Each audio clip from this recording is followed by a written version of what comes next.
আসসালামু আলাইকুম। কি অবস্থা সবার, কেমন আছেন? আশা করি সবাই ভালো আছেন। এই তো আমরা আছি আলহামদুলিল্লাহ ভালো। আজকে 4 বছর পর বন্ধু আইলাম আর কি। নিজের আর ক্ষেত আছে, বাইনচেরিয়ার ক্ষেত আছে, সবার ক্ষেতগুলা দেখতাম আর কি।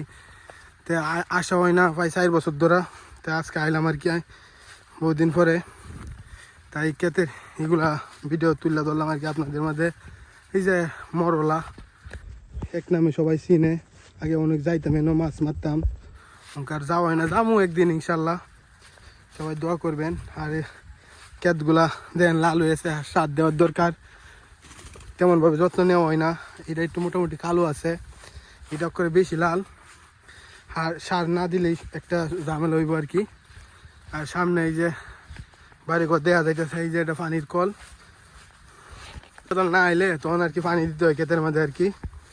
ওই যে সামনে আর একটা মাশাল্লাহ ক্ষেত, ফুলা ধান অনেক সুন্দর। আবার দেওয়া যায় উক উক উক টুক খাইবে নি? কার উক উক ক্ষেত কার?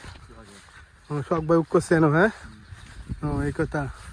আবার বন্ধু দেওয়া যায় ইয়া মাসুদ ভাই কল দিছে, আবার কাম নামায় লইছে। হ্যাঁ, এই ক্ষেত খেলা করছে, লাল হয়ে রয়েছে দেওয়া যায়, ক্ষেতে যত্ন নিছে না। এটা তো মোটামুটি ভালো আছে। আচ্ছা দোয়া করবেন সবাই। আজকে এই পর্যন্ত ভিডিও। সবাই ভালো থাকবেন, আল্লাহ হাফিজ, আসসালামু আলাইকুম।